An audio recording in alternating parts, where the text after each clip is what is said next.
Hello everyone, welcome back to my YouTube channel. ये है chapter 1 Saraswati Sindhu सभ्यता। इसके नोट्स प्लस में ट्रिक को हम समझेंगे और इसमें जो है ट्रिक इतनी अच्छी होगी कि आपको एक बार में सुन के ही याद हो जाएंगी चीज़ें। तो ये जो इतिहास का चैप्टर है और यूट्यूब पे एक पहला इतिहास है। क्योंकि यूट्यूब पर ऐसी वीडियो फर्स्ट टाइम आपको देखने को मिल रही है। चलिए स्टार्ट करते हैं वीडियो को। फर्स्ट ऑफ ऑल इसका इंट्रोडक्शन ले लेते हैं। जो सरस्वती सिंधु सभ्यता है, इसके इंट्रोडक्शन क्या है, यानी परीक्षा और नामांकन क्या होगा। चलिए, सरस्वती सिंधु सभ्यता भारत की प्रथम नगरीय सभ्यता थी। तो याद रखना, भारत की पहली नगरीय सभ्यता कौन थी? सरस्वती सिंधु सभ्यता, जो कि क्या थी? भारत की पहली नगरीय सभ्यता थी। क्वेश्चन नंबर 1 याद रखना। यहाँ से MCQ क्वेश्चन यहाँ से आपको देखने को मिल सकता है। नेक्स्ट क्वेश्चन है जिसका उदय सरस्वती और सिंधु नदी के उपजाऊ मैदान में हुआ था। कहाँ हुआ था उदय? सरस्वती और सिंधु नदी के उपजाऊ मैदान में। क्वेश्चन ये रहेगा कि सरस्वती सिंधु सभ्यता का उदय कहाँ पर हुआ था? तो ये हुआ था सरस्वती और सिंधु नदी के उपजाऊ मैदान में हुआ था। नेक्स्ट है, इस सभ्यता के अधिकांश पुरास्थल इन नदी के किनारे मिले। यानी अगर कभी क्वेश्चन पूछा जाए कि सरस्वती सिंधु सभ्यता के जो पुरास्थल हैं, लाइक जो इनकी साइट हैं, वो ज़्यादातर कहाँ पर मिली थी? वो इन नदी के आसपास ही मिली थी, इसलिए इसे सरस्वती सिंधु सभ्यता कहते हैं। देखो, अगर क्वेश्चन ये वाला रहेगा तो आपका ही पूरा आंसर होगा कि सरस्वती सिंधु सभ्यता इसको क्यों कहते हैं। इस सभ्यता के अधिकांश पुरास्थल इन नदी के किनारे मिले थे। लाइक इन सभ्यता के अधिकांश पुरास्थल सिंधु और सरस्वती नदी के किनारे मिले थे, इसलिए इस सभ्यता को सिंधु सरस्वती सभ्यता भी कहा जाता है। ठीक है, इसे सिंधु सभ्यता और हड़प्पा सभ्यता के नाम से भी जाना जाता है। तो याद रखना, इनको इन दो बाकी के नाम से भी जाना जाता है। क्या? सिंधु सभ्यता या फिर हड़प्पा सभ्यता के नाम से भी जाना जाता है। कालक्रम के अनुसार यह सभ्यता मेसोपोटामिया और मिस्र की सभ्यता के समकालीन है। लाइक जो पुराना टाइम था उस समय के अकॉर्डिंग अगर हम बोलें तो ये जो सभ्यता थी वो मेसोपोटामिया की सभ्यता और मिस्र की सभ्यता की जैसी ही थी, लगभग उनके मिलती जुलती सभ्यता थी। वैसे तो मेसोपोटामिया की सभ्यता और मिस्र की सभ्यता हम चैप्टर 2 में पढ़ेंगे, बाकी यहाँ पर हम इनको सिर्फ बेसिकली नाम से इंट्रोड्यूस कर रहे हैं। अब यहाँ पर हमें याद रखना है इस सभ्यता की खोज, बेसिकली इस सभ्यता की खोज जो है वो हुई कैसे, महत्वपूर्ण भूमिका। देखो, सबसे पहले आपको याद रखना है 1921 में जो राखलदास बनर्जी थे, दयाराम साहनी, इन्होंने पंजाब प्रांत में हड़प्पा पुरास्थल का उत्खनन करा। यानी कि 1921 में दयाराम साहनी ने पंजाब में हड़प्पा सभ्यता की खोज की। कहाँ पर करी?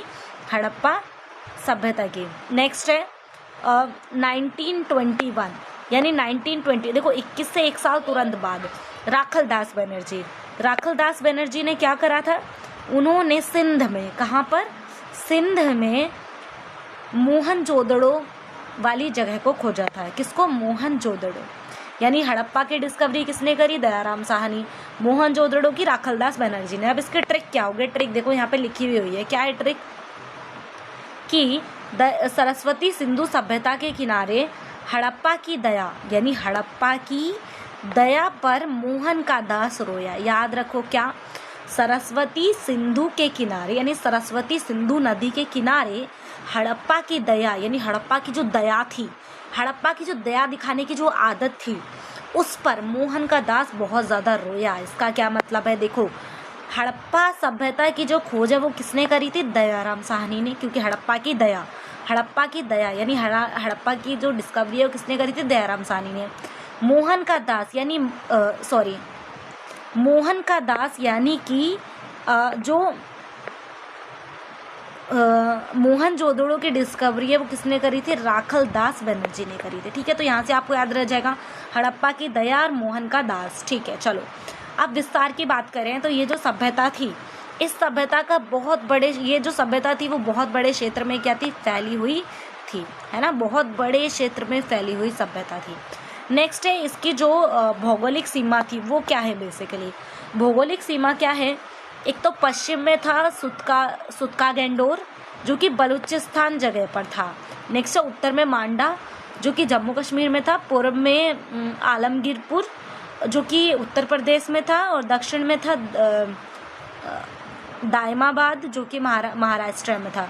और अगर ऑल ओवर क्षेत्रफल की बात करें तो ये कितना था, 2,15,000 वर्ग किलोमीटर में फैला हुआ था। अब इसकी ट्रिक क्या है, देखो यहाँ पे नीचे लिखा हुआ है क्या, सुमा को ऐड पसंद है, सुमा को ऐड पसंद है। अब कैसे याद रखेंगे, देखो सु यानी सुतका गेंडोर, सुतका गेंडोर यानी सु, माँ से मांडा, ठीक है। ऐड यानी ऐड वैसे तो ए होता है पर हम यहाँ पे अनार लेकर चल रहे हैं, यानी ऐड क्या है, आलमगीरपुर। नेक्स्ट है ड यानी द, ठीक है, क्या हो गया, द यानी दायमाबाद, ठीक है। अब ये तो हो गई लाइन से ट्रिक के, टोटल 4 थे, क्या क्या थे, एक तो था सुतका गेंडोर, माँ यानी मांडा, ए यानी आलमगीरपुर, द यानी दायमाबाद, ठीक है, 4 हुए टोटल। अब कैसे याद रखेंगे किस जगह पर था, इसके लिए भी ट्रिक देखो। इसके लिए ट्रिक है, जो सुतका गेंडोर यानी पश्चिम में, यानी बलूचिस्तान के पश्चिम में गेंडे को डोर से बांध दिया, यानी कि गेंडोर यानी सुतका गेंडोर को कहाँ पर, बलूचिस्तान के पश्चिम में, ठीक है, इस तरीके से। मांडा कहाँ है, जम्मू में, ये तो आप नॉर्मली याद रख लेंगे, मांडा जम्मू। अच्छा, आलमगीरपुर कैसे याद रख लोगे कि यूपी में अलार्म लगा हुआ था, यूपी में अलार्म लगा हुआ था, यूपी के पूरब में अलार्म लगा हुआ था, ऐसे याद रख लो। नेक्स्ट है दयाबाद, यानी दया दिखाना बहुत महान काम है, दया यानी दया दिखाना बहुत महान काम है, यहाँ से याद रख लेना। तो ये चारों ट्रिक आई होप सो आप क्लियर हो गए होंगे। नेक्स्ट आते हैं प्रमुख क्षेत्र क्या क्या है इनके। पुरास्थल भारत में कहाँ कहाँ पे थे, एक तो पंजाब में थे, हरियाणा में थे, जम्मू कश्मीर, पश्चिम उत्तर पूर्व और उत्तरी राजस्थान, गुजरात, पाकिस्तान की बलूचिस्तान व सिंध प्रांत में थे। अच्छा, जो ये बलूचिस्तान है ना, ये पड़ता है आपका पाकिस्तान में, ठीक है, याद रखना। चलो, अब ये जो सारे मुख्य क्षेत्र थे जहाँ पर ये देखने को मिले, चलो यहाँ पे देखते हैं प्रमुख स्थल कौन कौन से हैं। पहला है राखीगढ़ी, जो कि हमारे हरियाणा में देखने को मिलता है। कमेंट करना जो स्टूडेंट हरियाणा से वीडियो को देख रहे हैं। तो राखीगढ़ी कहाँ है, हरियाणा में है। बनावली भी कहाँ पर है, हरियाणा में ही है। मोहनजोदड़ो पड़ता है आपका सिंध में, लाइक ये है हमारा पाकिस्तान में, सिंध पाकिस्तान में पड़ता है। नेक्स्ट है हड़प्पा कहाँ है, पंजाब में है। और धोलावीरा पड़ता है आपका गुजरात में। ओके, चलो नेक्स्ट है, एक और है यहाँ पर, आई थिंक सो कालीबंगन आपका राजस्थान में पड़ता है, ठीक है। चलिए, ये सारी चीज़ें आपको याद रह जाएंगी। इसके बाद आओ, सॉरी, ये रहा कालीबंगन, नीचे दिया हुआ है। कालीबंगन कहाँ है आपका, राजस्थान में। नेक्स्ट है कालक्रम, यानी कॉर्नोलॉजी के अकॉर्डिंग इसके क्या क्या काल थे। तो देखो यहाँ पर क्या क्या काल थे, एक तो था पहला चरण, दूसरा चरण, तीसरा चरण, टोटल 3 चरण थे। तो जो प्रारंभिक काल था, मतलब जो पहला चरण था उसको प्रारंभिक काल बोला गया, सेकंड वाले को नगरीय काल तथा तीसरे वाले को उत्तर काल बोला गया, ठीक है। चलिए, किस बेसिस पे इनको डिफाइन किया गया। सबसे पहले तो जो पहला चरण है उसको क्या बोला गया, प्रारंभिक काल बोला गया, जो कब से कब तक चला, 4000 ईसा पूर्व से 2600 ईसा पूर्व तक चला। ये प्रथम कृषि संस्कृति, इसमें जो है प्रथम संस्कृति आई, प्रथम कृषि संस्कृति जो कि 4000 से 3200, और विकसित ग्रामीण संस्कृति भी इसी टाइम पे आई थी जो कि 3200 से 2600, यानी ऑल टोटल इनके बीच में क्या क्या चीज़ें हैं, प्रथम कृषि संस्कृति और विकसित ग्रामीण संस्कृति, जो कि पहले चरण के अंदर आई थी। नेक्स्ट है आपका चरण 2। चरण 2 के अंदर क्या था, नगरीय काल आपका इसको कहते हैं। ये कब से कब तक चला था, 2600 ईसा पूर्व से लेकर 1900 ईसा पूर्व तक चला था।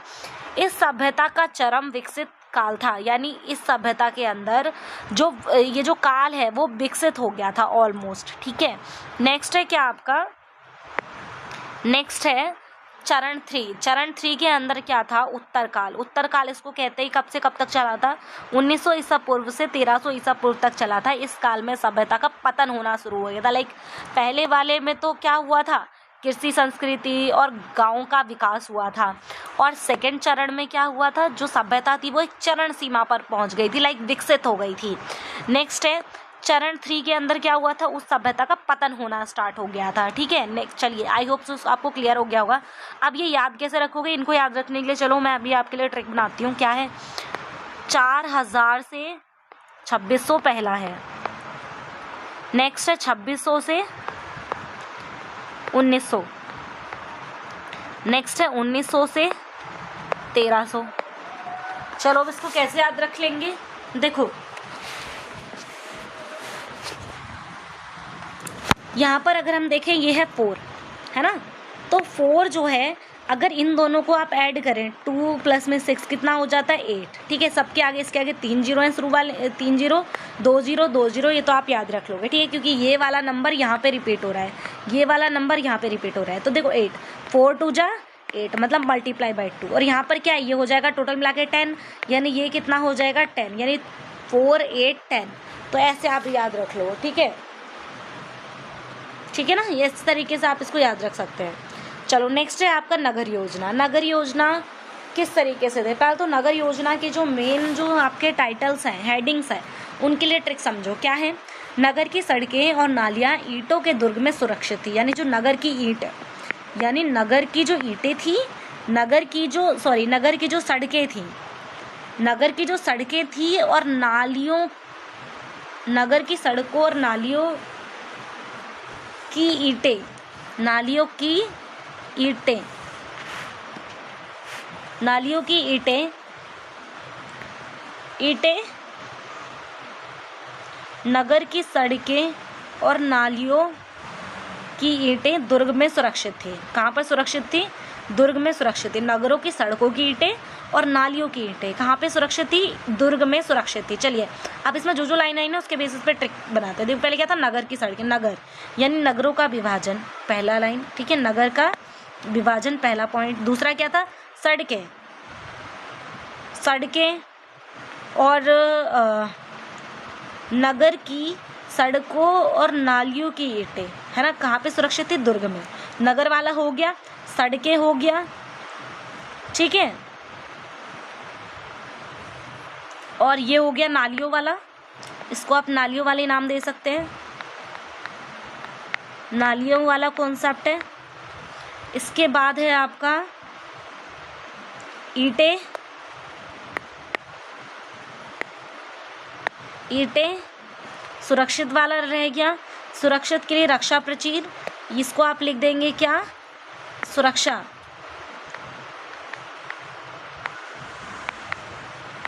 ठीक है, अच्छा अब क्या छूट गया यहाँ पर, भवन। भवन वाला तो अब घर वाला ऐसे याद रख सकते हैं किस तरीके के थे, ये सारी चीज़ें। ठीक है, चलिए आ जाओ, अब इसको 1 बाय 1 रीड करना स्टार्ट करते हैं। अब पहला है नगर का विभाजन। नगरों का विभाजन किस तरीके से हुआ है इस टाइम पे, नगर का विभाजन, नगर प्राय 2 टीलों में विभाजित थे। कितने में विभाजित थे, 2 टीलों में विभाजित थे। पहला था पूर्वी टीला, दूसरा था पश्चिमी टीला। पूर्वी टीला और पश्चिमी टीला, यानी यहीं पर ये आपका है दुर्ग वाला पोर्शन। ठीक है, दुर्ग में सुरक्षित थे ना, तो ये दुर्ग, नगर के विभाजन वाले में दुर्ग। ठीक है, दुर्ग को आप न्यू टॉपिक बना सकते हैं। दुर्ग में प्रशासनिक भवन होते थे और ये बेसिकली पश्चिमी टीला हुआ करता था। ठीक है, चलो नगर प्राय कितने पार्ट में डिवाइड थे, 2 पार्ट में डिवाइडेड थे। पहला था पूर्वी टीला जो कि पूरब में स्थित हुआ करता था, जो कि आवास क्षेत्र था, लाइक जहाँ पे लोग रहते थे। नेक्स्ट है पश्चिमी टीला, जो कि जिसको दुर्ग कहा जाता था, जो कि पश्चिम में स्थित था सभ्यता के। और वहाँ पे क्या थे, बेसिकली दुर्ग में कौन रहते थे, प्रशासनिक भवन होते थे। ठीक है, यानी ये भवन वाला पोर्शन, प्रशासनिक भवन वाला पोर्शन, इसी को यहाँ पे डीपली बताया गया है। ठीक है, चलिए नेक्स्ट रक्षा प्रचीर, यानी सुरक्षा के लिए क्या था यहाँ पर, नगर मजबूत रक्षा प्रचीर, यानी नगर जो है वो एक सुरक्षित दीवार से घिरे होते थे। कैसी दीवार से, सुरक्षित दीवार से घिरे होते थे, सुरक्षित दीवार से घिरे होते थे, जिसमें भुर्ज भी बने होते थे। जिसमें क्या होते थे, भुर्ज बने हुए होते थे। नेक्स्ट सड़कें, सड़कें कैसी होती थी, सीधी होती थी और एक दूसरे को समकोण पर काटती थी, लाइक ऐसे सीधी, और अगर ये काटेंगी तो यहाँ पर कितने डिग्री का एंगल बनेगा, 90 डिग्री का एंगल बनेगा, जिससे नगर कई खंडों में विभाजित हो जाता था। और मोहनजोदड़ो में मुख्य सड़कें 9.15 मीटर चौड़ी थी, यानी 9.15 मीटर जो है चौड़ी थी सड़कें। ठीक है, नेक्स्ट जल निकास की क्या प्रणाली थी, घरों का गंदा पानी नालियों के द्वारा मुख्य नालों में जाता था। देखो नालियाँ मेन हेडिंग था, यानी नालियों के थ्रू गंदा पानी जो है मुख्य नाले में जाता था, फिर नगर के बाहर निकाल दिया जाता था। और जो नालियाँ हैं वो पक्की ईंटों से बनी होती थी और ढकी होती थी, ये याद रखना। नेक्स्ट भवन, आवासीय और सामुदायिक दोनों प्रकार के भवन वहाँ पे मिले थे। और आवासीय भवनों में 3 से 4 कमरे हुआ करते थे, रसोई, स्नानागार और आंगन होते थे। बड़े घरों में कुएं और शौचालय भी मिलते थे और मतलब मिले हैं, जब रिसर्च की गई तो सारी चीज़ें मिली। सामुदायिक भवनों में सभा भवन और अन्नागार यानी अनाज रखने का भंडार जो था, और स्नानागार लाइक मोहनजोदड़ो का विशाल स्नानागार जो कि इसमें मुख्य है। नेक्स्ट है यहाँ पर ईंटें, यानी ईंटों का आकार बेसिकली कितना होता था 1.2 मतलब 1:2:4 इसका होता था, यानी लेंथ, विड्थ और हाइट, ये इसका साइज हुआ करता था ईंटों का। ठीक है, तो ट्रिक को एक बार और देख लेते हैं। क्या थी ट्रिक? नगर की सड़कें और नालियों की ईंटें दुर्ग में सुरक्षित थी, यानी नगर का विभाजन, दूसरा सड़कों के बारे में बात करी, तीसरा नालियों के बारे में बात करी, नेक्स्ट ईंटों के बारे में बात करी, उसके बाद दुर्ग के बारे में बात करी और एक एक्स्ट्रा था भवन, और सुरक्षित किस तरीके से थे वो। नेक्स्ट आ जाओ कला। कला में क्या था? कला की ट्रिक देखो, कला की मोहर पर नर्तकी की मूर्ति और मनके का चित्र था, यानी कला की जो मोहर थी उसमें नर्तकी की मूर्ति और मनके के चित्र था। आ जाओ मेन हेडिंग देखते हैं जल्दी जल्दी। देखो कला किधर है? कला वाला पोर्शन, अच्छा कला तो मेन हेडिंग ही है, ठीक है, कला तो हमारी मेन हेडिंग ही है कि कला की ये ट्रिक है। कहाँ की ट्रिक है? कला की। और जैसे पिछले वाले में क्या था? नगर की सड़कें, तो नगर की योजना के बारे में बात हो रही थी, इसलिए नगर की ट्रिक। ठीक है, ये किसकी ट्रिक है? कला की ट्रिक है। कला में क्या थी? मोहर, कला की मोहर और नर्तकी की मूर्ति। चलो पहले तो कला की मोहर ढूंढते हैं। मोहर वाला पोर्शन किधर है? घेरा मोहर,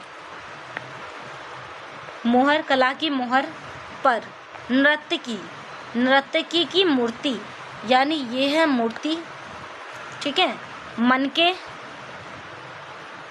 मनके ये वाले में आएगा, मनके।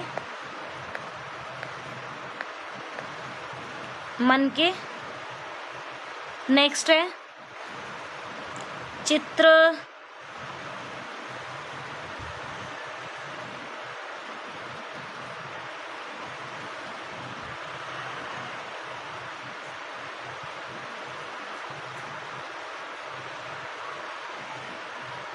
वाला भी इसी में होना चाहिए। चलो कोई नहीं, यहाँ नहीं है तो बाकी आपको बुक जब डिटेल पढ़ेंगे तो आपको वहाँ पे मिल जाएगा। देखिए क्या है, मूर्तियों के बारे में क्या है, पत्थर, धातु और मिट्टी की मूर्तियाँ मिली थी वहाँ पर। कैसी कैसी मूर्तियाँ मिली थी? पत्थर, धातु और मिट्टी की मूर्तियाँ मिली थी। और मोहनजोदड़ो से मिली दाढ़ी और पुरुष के पत्थर की मूर्ति और धातु की नर्तकी की मूर्ति विश्व विख्यात है, यानी नर्तकी की मूर्ति भी इस टाइम पे ही मिली थी। ठीक है, और मिट्टी से बनी, यहाँ पे आप नर्तकी की मूर्ति भी हेडिंग डाल सकते हैं। ठीक है, मिट्टी से बनी मानव व पशु पक्षियों की मूर्ति भी बड़ी संख्या में मिली। यानी कि क्या क्या मिला था वहाँ पर? एक तो यहाँ मिला था पत्थर और धातु की मूर्तियाँ, है ना, और मोहनजोदड़ो से मिली दाढ़ी वाले पुरुष और पत्थर की मूर्ति और नर्तकी की मूर्ति, और मिट्टी से बनी हुई मानव व पशु पक्षियों की मूर्ति बड़ी संख्या में वहाँ से मिली। नेक्स्ट है मोहरे। ये सभ्यता की सबसे विशिष्ट कलाकृति है। कैसी कलाकृति है? सबसे विशिष्ट कलाकृति है। कौन? मोहरे। यह सभ्यता चौकोर और आयताकार होती थी, या तो वो होती थी चौकोर लाइक इससे स्क्वायर शेप की होती थी, या तो वो कैसे शेप की थी, या तो वो रेक्टेंगल शेप की थी। और सेल खड़ी पत्थर से बनी जाती थी, यानी वो किससे बनी थी? सेल खड़ी पत्थर से बनी हुई थी। और प्लस में पशु और देवी देवताओं और लिपि के चिन्ह अंकित थे। जो पशु पक्षियों और देवी देवताओं की जो मूर्ति थी उनके ऊपर क्या थे? लिपि के चिन्ह भी बने हुए थे। तो चिन्ह ये चित्र वाला पोर्शन है आपका। ठीक है, नेक्स्ट है आभूषण। आभूषण कैसे थे? आभूषण में क्या थे आपके? आभूषण के अंदर स्त्री और पुरुष दोनों ही आभूषण के शौकीन थे। हार, कंगन, भुजबंद लाइक जो बाजू पे जो बांधने वाला होता है ना, बाजूबंद, उसे कहते हैं भुजबंद। अंगूठी आदि सोने चांदी, कीमती पत्थरों और हाथी के दांत से बनाए जाते थे ये सब चीज़ें।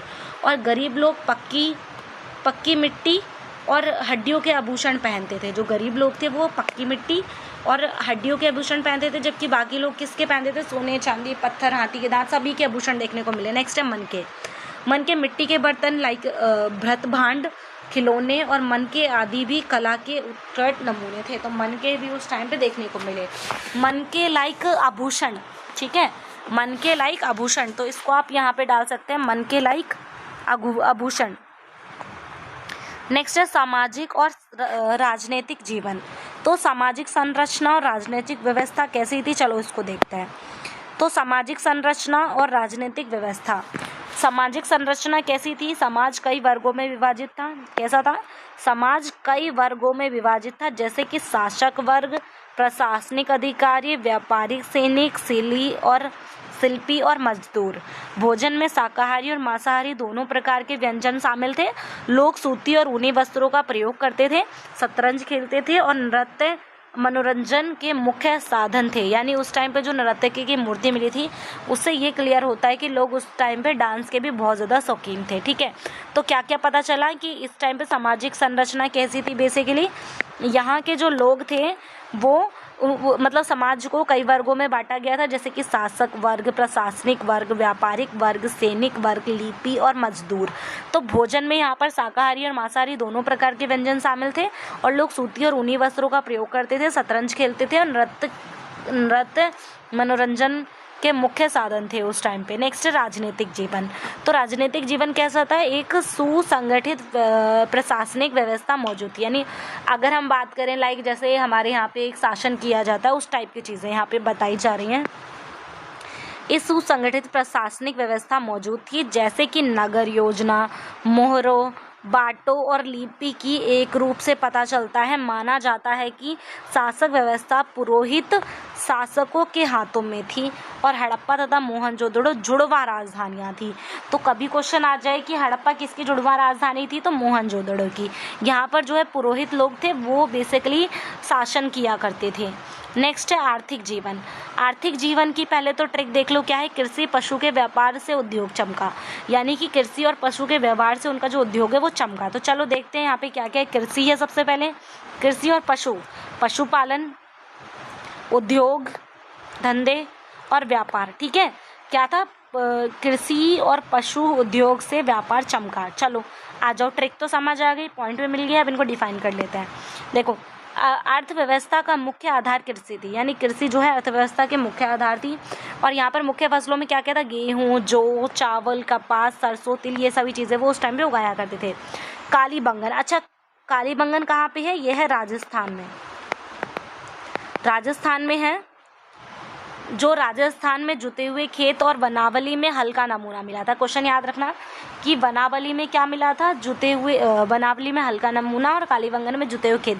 और काली बैंगन का अर्थ है काले रंग की चूड़ियाँ, काले रंग की चूड़ियाँ। याद रखना, कभी क्वेश्चन आ जाता है कि काले बैंगन का अर्थ क्या है, तो काले रंग की चूड़ियाँ। नेक्स्ट है पशुपालन। पशुपालन में वो किस किस को पालते थे भाई, इसमें बैल, गाय, भैंस, भेड़, बकरी, कुत्ते, इनको वो पाला करते थे। और बैल का प्रयोग जो है कृषि और यातायात के लिए होता था। उद्योग धंधों में क्या था, धातु उद्योग, मनके यानी कि आभूषण बनाने का उद्योग, धातु उद्योग और वस्त्र उद्योग और मिट्टी के बर्तन बनाने का उद्योग, ये काफ़ी ज़्यादा विकसित था उस टाइम पे। व्यापार की अगर हम बात करें तो आंतरिक और विदेशी दोनों प्रकार का व्यापार उन्नत था। यानी आंतरिक व्यवहार भी हुआ करते थे और विदेशी यानी देश के अंदर ही व्यापार किए जाते थे, प्लस में विदेश से भी आयात निर्यात किया जाता था। व्यापार थल और जल दोनों मार्गों से होता था। लाइक उस टाइम पे भी लोग जमीन के रास्ते भी व्यापार करते थे और पानी के थ्रू भी करते थे। नेक्स्ट है मेसोपोटामिया के साथ व्यापारिक संबंधों के प्रमाण मिले। यानी उस टाइम पे जो हड़प्पा और मोहनजोदड़ो सभ्यता थी वो मेसोपोटामिया की सभ्यता से ज़्यादातर आयात निर्यात किया करते थे। वहाँ के अभिलेख में मेलुहा का उल्लेख है जो कि सिंधु क्षेत्र ही था। नेक्स्ट है यहाँ पर बाट और माप की एक मानकीकृत प्रणाली थी जो कि 16 अनुपात में था। लाइक वहाँ पर बाट और माप यानी उस टाइम पे लोग नापना तोलना भी जानते थे। नेक्स्ट है धार्मिक जीवन। धार्मिक जीवन के ट्रिक देख लेते हैं। चलो क्या थी, माता पशुपति ने पीपल के नीचे पशु सांप की पूजा की। यानी माता पशुपति ने पीपल के नीचे पशु और सांप की पूजा की। चलो लाइनों को ढूंढ लेते हैं जल्दी, जैसे हम हर बार ढूंढते हैं। मातृशक्ति यानी माता और पशुपति। और नेक्स्ट है, देखो क्या था, पीपल के नीचे, पीपल और सांप ये किसके अंदर आ जाएंगे, प्रकृति के अंदर आ जाएंगे। किसके अंदर आ जाएंगे, ये आ जाएंगे प्रकृति के अंदर। नेक्स्ट है यहाँ पर कि पूजा करें। नेक्स्ट यहाँ पर एक और चीज़ ऐड कर लेना, अंतिम संस्कार वाला पोर्शन, या तो ऐसे रख लो, माता पशुपति ने पीपल के नीचे अंतिम संस्कार की पूजा की, पशु सांप के अंतिम संस्कार की पूजा की, ऐसे याद रख लो, ठीक है। तो यहाँ पर एक लाइन और ऐड कर देती हूँ मैं, पशुपति सांप के अंतिम संस्कार की पूजा की, ठीक है। चलो अब यहाँ पे अंतिम संस्कार वाला भी आ गया। चलो धार्मिक वाले में देखते हैं अब क्या क्या है। धर्म से रिलेटेड यानी पूजा वाला आ गया, ठीक है। अब इसमें क्या था, पहले तो मातृशक्ति की पूजा किया करते थे।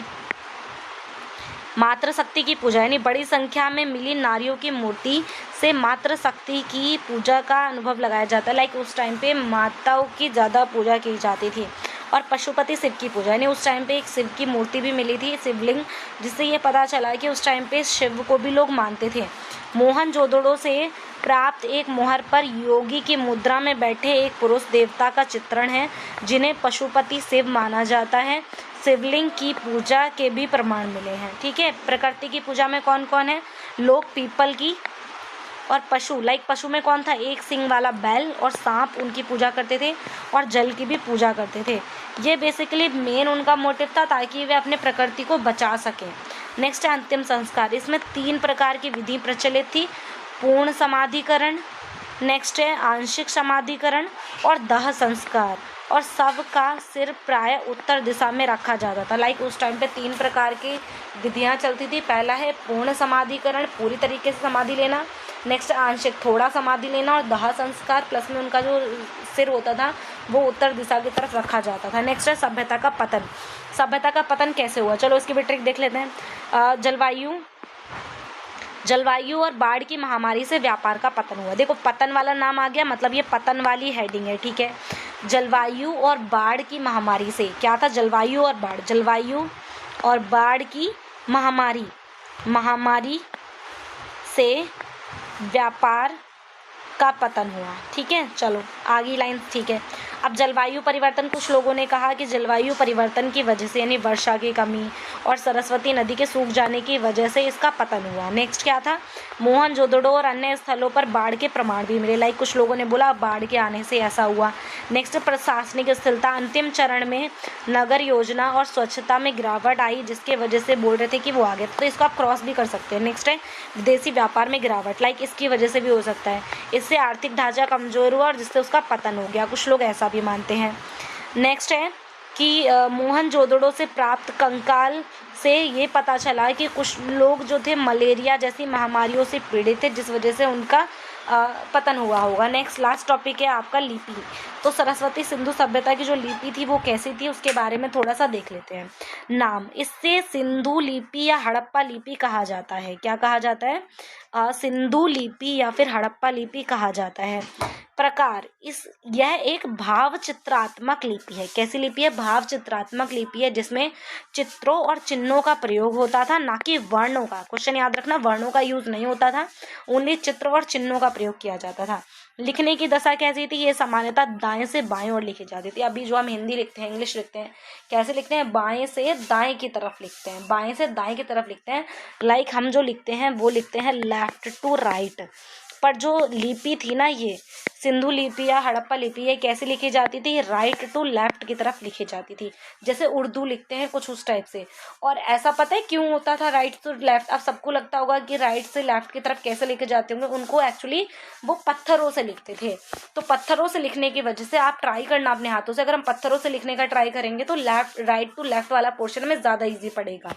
नेक्स्ट चिन्हों की संख्या, इसमें करीब लगभग 400 से 600 विभिन्न प्रकार के चिन्ह मिले थे, 400 से 600 चिन्ह। नेक्स्ट साक्ष्य क्या थे, यह लिपि मुख्य रूप से मोहरों, तांबे की पट्टिकाओं और मिट्टी के बर्तनों पर मिली थी ये लिपि।